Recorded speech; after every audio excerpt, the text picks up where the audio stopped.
ఆగండి ఆగండి, ఎక్కడికి పోతున్నారు? నన్ను చూసి నవ్వొద్దు, ముందు వినండి. నేను మీ కడాయిలో ఉన్న పూరీలు బొండాలు వేయించిన నూనెని. ఇప్పుడే మా పెద్దమ్మ పూరీలు బొండాలు వేయించింది. ఇప్పుడు నన్ను దాచిపెట్టి కూరల్లో వాడాలని చూస్తోంది. నన్ను మళ్ళీ వాడితే ఎన్నో రోగాలను మీకు ఫ్రీగా తెప్పిస్తా. కలర్ మారిపోయినా, వాసన వచ్చినా, పొగ వచ్చినా ఇంకా వాడతారా? నేను నల్లగా మారితే మీ శరీరంలోకి విషంలా మారతా. ప్లీజ్ నన్ను మళ్ళీ వాడి మీ ఆరోగ్యాన్ని నాశనం చేసుకోకండి.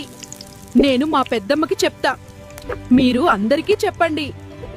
ఆగండి ఆగండి, ఎక్కడికి పోతున్నారు? నన్ను చూసి నవ్వొద్దు, ముందు వినండి. నేను మీ కడాయిలో ఉన్న పూరీలు బొండాలు వేయించిన నూనెని. ఇప్పుడే మా పెద్దమ్మ పూరీలు బొండాలు వేయించింది. ఇప్పుడు నన్ను దాచిపెట్టి కూరల్లో వాడాలని చూస్తోంది. నన్ను మళ్ళీ వాడితే ఎన్నో రోగాలను మీకు ఫ్రీగా తెప్పిస్తా. కలర్ మారిపోయినా, వాసన వచ్చినా, పొగ వచ్చినా ఇంకా వాడతారా? నేను నల్లగా మారితే మీ శరీరంలోకి విషంలా మారతా. ప్లీజ్ నన్ను మళ్ళీ వాడి మీ ఆరోగ్యాన్ని నాశనం చేసుకోకండి. నేను మా పెద్దమ్మకి చెప్తా, మీరు అందరికీ చెప్పండి.